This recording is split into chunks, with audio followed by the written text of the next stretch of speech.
tetapi Polri di bawah Kemendagri. Menurut Pak Nanan? Yang pertama di bawah presiden saja diintervensi kan, apalagi di bawah Mendagri gitu kan, yang pasti itu politik sama sekali. Namun demikian kan ini yang mulia di DPR yang menentukan kepentingan negara, kepentingan partai atau dan sebagainya. Jadi jangan sampai polisi justru dipakai untuk kepentingan. Justru kalau di bawah Kemendagri malah jauh lebih mudah diintervensi dong. Gitu ya. Karena atasannya kan banyak. Tapi kalau kita belajar dari beberapa negara tetangga sebagai acuan, Singapura misalnya, Malaysia, itu memang polisi di bawah Kemendagrinya. Ya, kenapa kita tidak bisa seperti itu? Sistemnya beda. Kita ini polisi nasional. Polisi Kalau negara. Amerika yang polisi negara bagian. Saya sudah ikut juga dengan mereka berdiskusi tentang mana lebih baik, nasional atau negara bagian. Mereka komplain karena tidak bisa masuk ke wilayah lain. Begitu masuk perbatasan dia nggak bisa masuk. Oke guys, assalamualaikum warahmatullahi wabarakatuh. Kembali lagi di channel Gambas LJ guys. Ini ada video sangat keren guys dari Pak mantan Wakapolri Pak Nanan Soekarno guys. Ini soal parcok guys. Dan apakah saran dan juga tanggapan tentang ini guys? Apakah pokoknya kita gas coba guys. Dan pemalsuan barang bukti.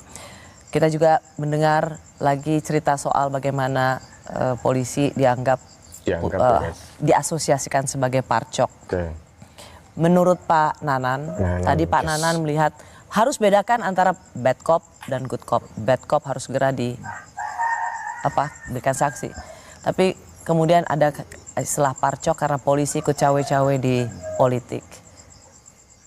Apakah Pak Nanan melihat memang polisi juga ikut terlibat aktif memenangkan kandidat tertentu atas permintaan rezim? Ya, saya merefer dulu ya, teman saya dicopot sebagai Kapolwil karena dia ikut serta berpihak. Banyumas waktu itu. Banyumas itu suatu contoh sebetulnya secara institusional tidak boleh kan. Personal mungkin dia keliru, copot.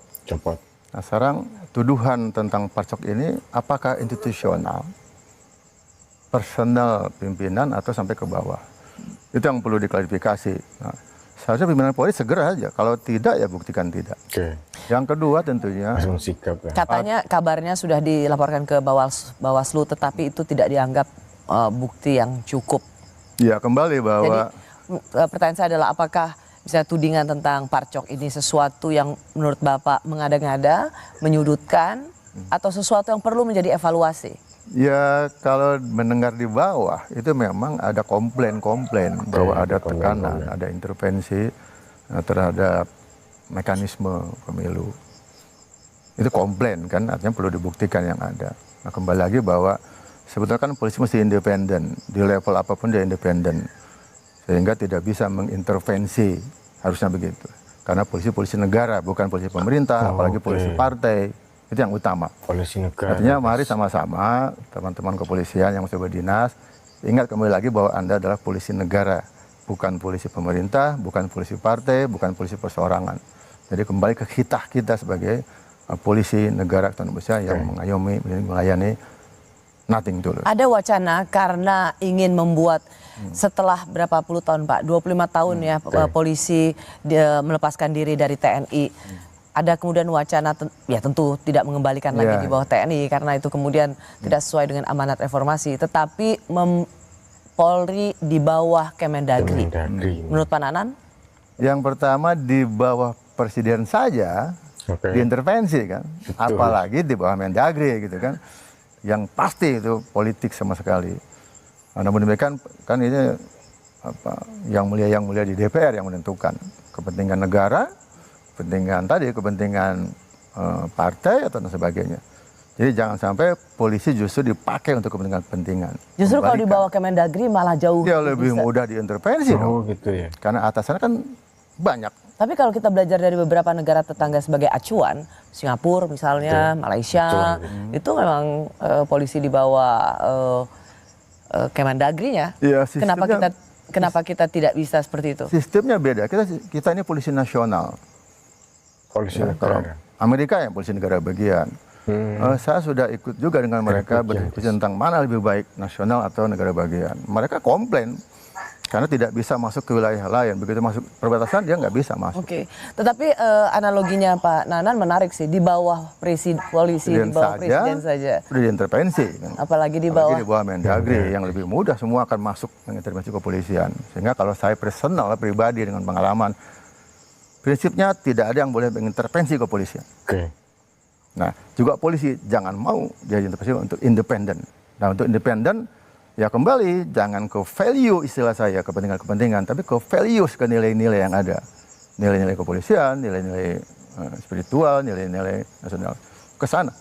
Jadi mari contohkan di pimpinan paling atas agar yang di bawah itu sama mindsetnya, teladannya. Gitu kan.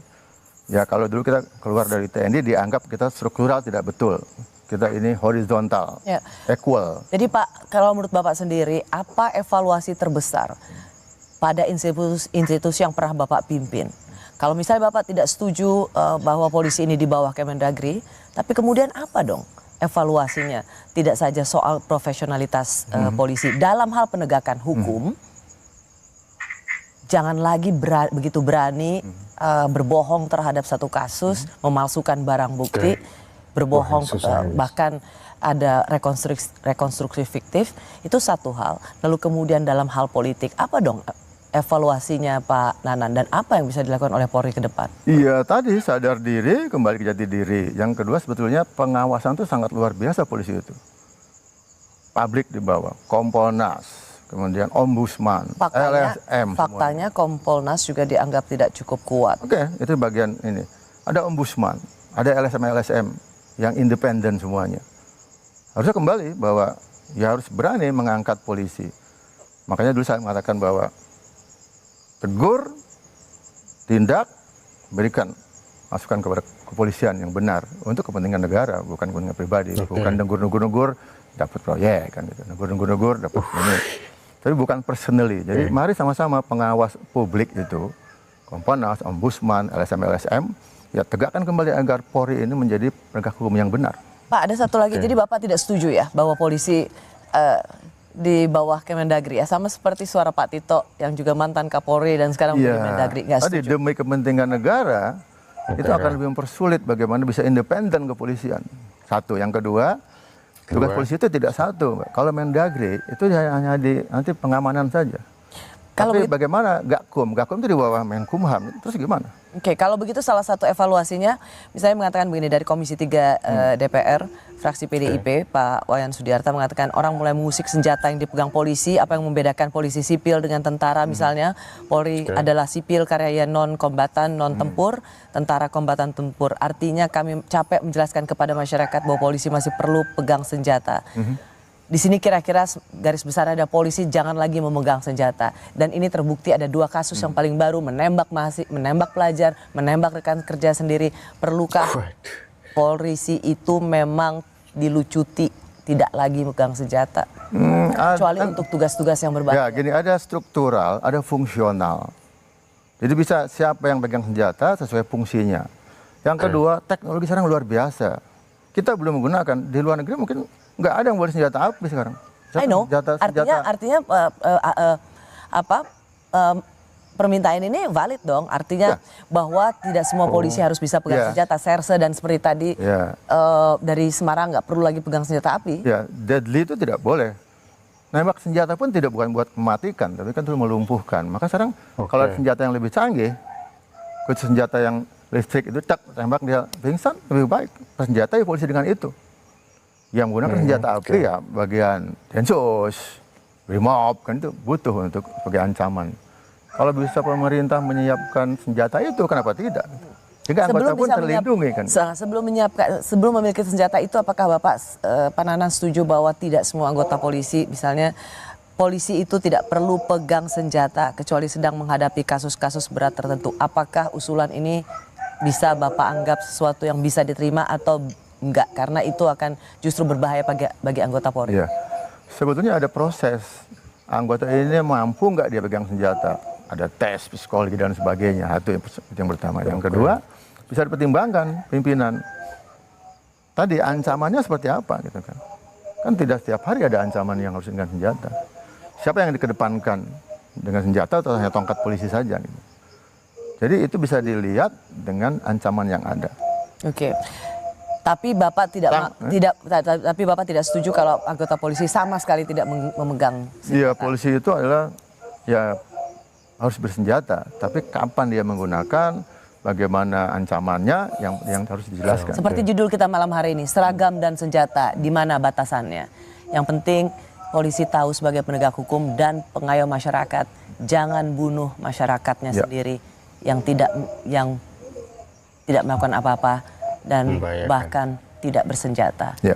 Jangan jadikan peluru yang dibayar dengan uang pajak justru untuk membunuh anak bangsa. Untuk melindungi, mengayomi, melayani masyarakat, itu senjata.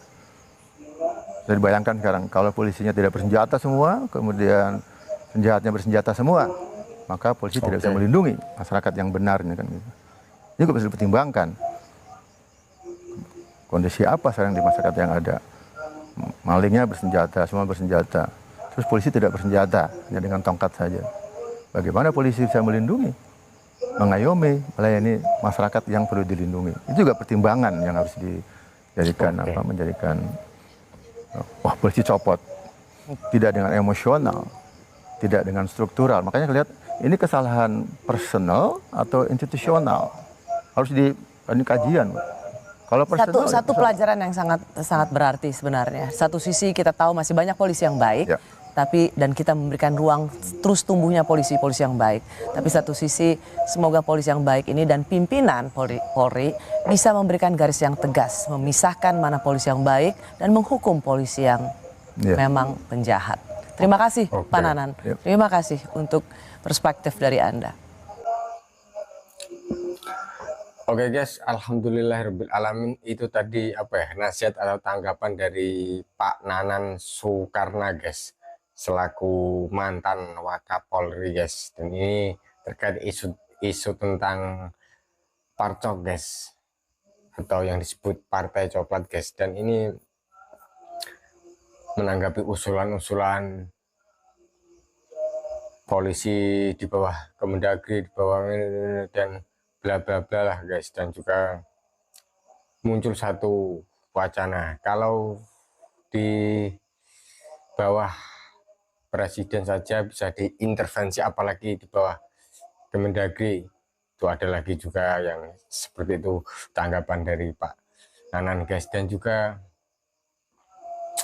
tadi guys tentang senjata untuk kepolisian, apakah semua atau tidak semua, atau khusus saja, atau penanganan khusus kasus-kasus apa saja yang membahayakan atau apa. Dan juga Pak Nanan tadi